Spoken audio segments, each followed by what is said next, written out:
they discovered no less than 4 more bodies, another 2 black-clad hussar, and 2 in the cream and gold vestiges of Prince Mikolaj. They died fighting, swords in arms or close to their cold dead fingers. The princes themselves were nowhere to be seen. Merchant looked up to the sky. It's getting dark. We need to find somewhere to sleep soon. Luckily, this place is much warmer than the outside of the forest. What do you think? I think Mesha set his men on his own brother. So it would seem. This is the way with royal blood, Casimir.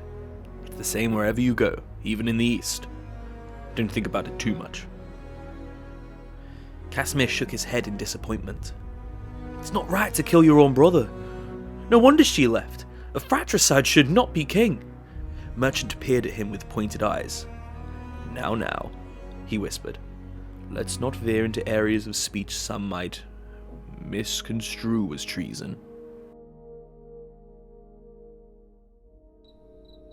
They laid their heads on a soft bed of grass and let the dark take them, since there was no real need for a fire. Above them, foliage parted like theatre drapes, and they watched the stars with the same vested interest as they would if they were beautiful painted girls. At least the night sky was the same in the forest. Merchant pressed his lips together. They formed an O shape, and he hooted gently, like an owl. The note was a fluttering sound, with a lot of fast consonants in quick succession. R's mostly. That's a screech owl, said Casimir. Well, it was a screech owl. He cleared his throat and made a sound like a croaky protest.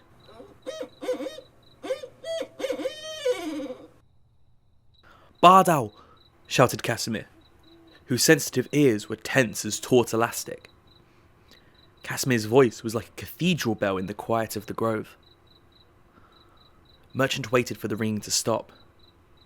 This isn't the game you think it is, bemoaned the merchant. Do another, said Casimir. I was planning to, but don't interrupt me.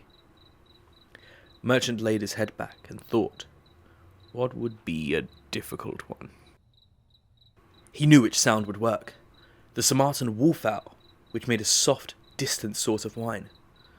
Most people could not distinguish it from the sound of a wolf, whose role in the pack was peacemaker.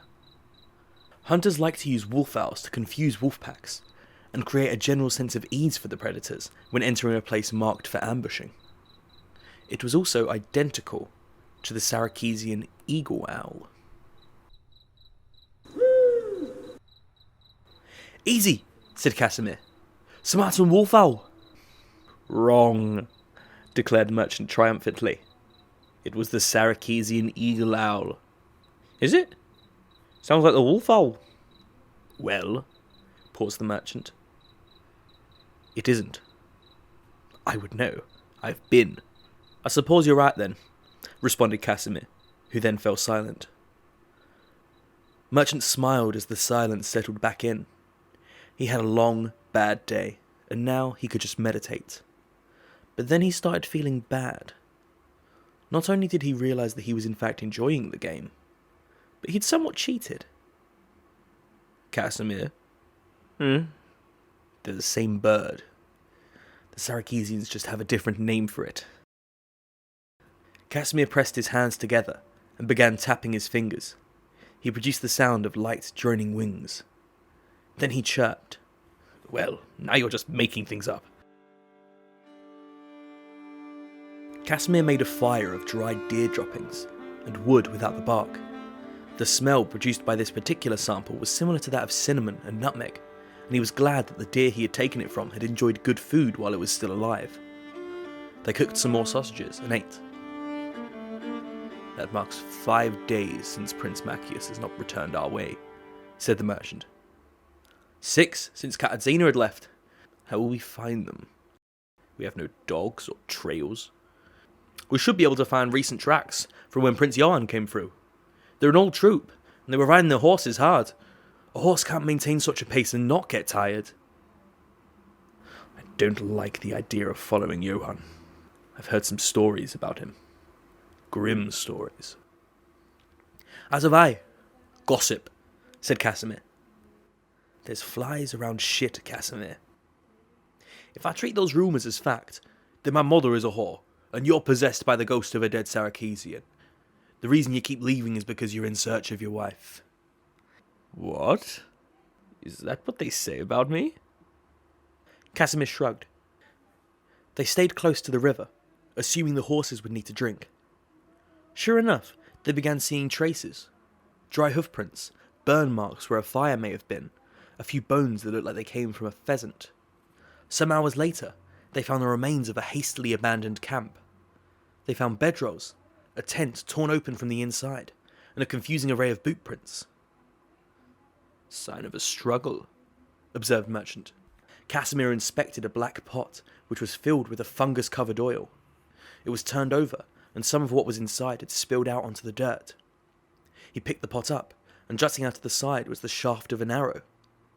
Johann's troop was attacked. Stupid thing to do. Which direction do you think the attackers came from? East, said Casimir. We'll need to search for the signs of the direction they fled. Maybe broken branches. I expect we might find some blood. Then, fan out and keep doing rounds till we find something concrete. They found Prince Johann's troop shortly. Johann, tall and as white as a birch trunk, was standing over a little red-skinned godling, with one large muddy boot pressing down on the little humanoid's torso.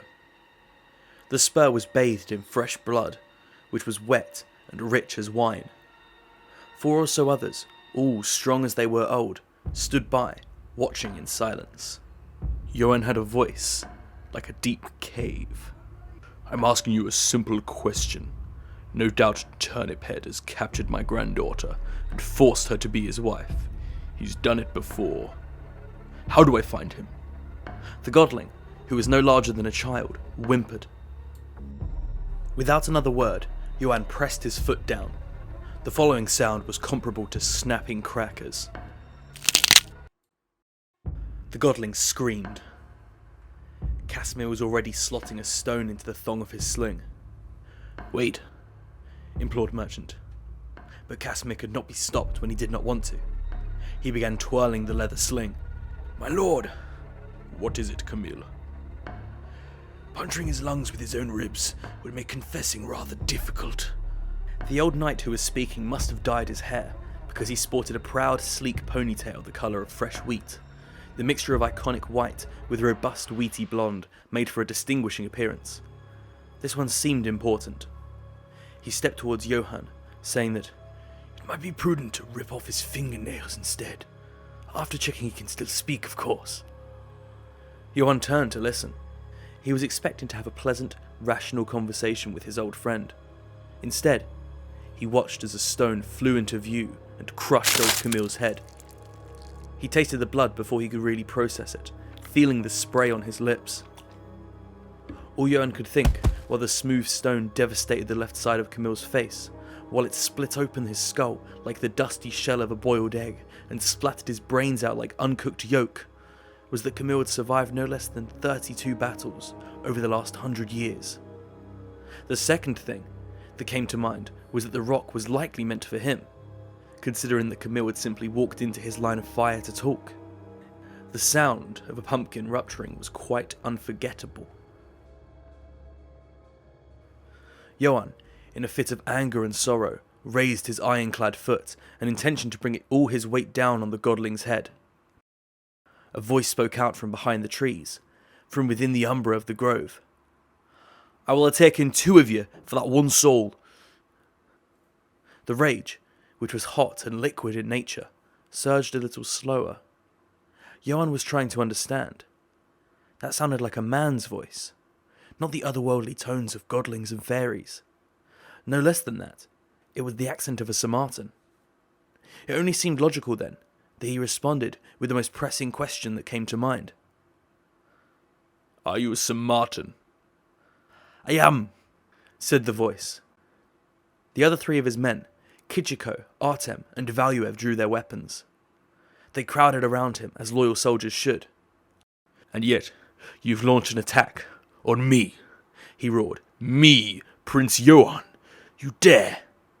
I'm not some low-life princeling. I'm not Nikolai or Sergio, Nicholas, Ivan or Ivar. I'm last born of Sigismund. I've gathered that you all have very high opinions of yourselves, but from what I've seen as of late, is that all royalty means is impunity from the law and a general lack of human decency. I've offered you my trade. Let the godling go, and do not give chase. Then one more of the old guard may live on. You've made a foolish mistake. You know what they call us? He said, his arm gesturing and fanning out his night-black robes. They call us the Wild Hunt. You fashion yourself after children's stories. Children's... I will kill you, traitor. Perhaps. How many do you wish to lose now, though? Enough of this, my lord, called Valuev as he raised his crossbow. The stone flew so fast none could see it. It landed flash against the spout of the weapon, and the crossbow burst into splinters. The bolt Valuev was loading clattered to the ground instead. Johann, who had been balanced on one leg this whole time, set both feet on the ground. Before they could act, the faint droning sound of a spinning sling registered on his ear. He decided to change tact. You must understand, I'm searching for my granddaughter. She's made a foolish decision, and I need to return her to my home. She was Sigismund's favourite, you know. He wishes to hear her play the harp again. Oh, a heartbreaking tale. You mock my father's wishes? You are no Sarmatan then. My father built this country from the ground up. Here, said Johann, as he grabbed the godling by the head and tossed him as easily as a sack of potatoes. Take this monster. I'll not be far behind. Johann spun around and charged into the foliage on the opposite side. The old guard provided cover as he did so, till one by one, each silver-haired knight disappeared into the green.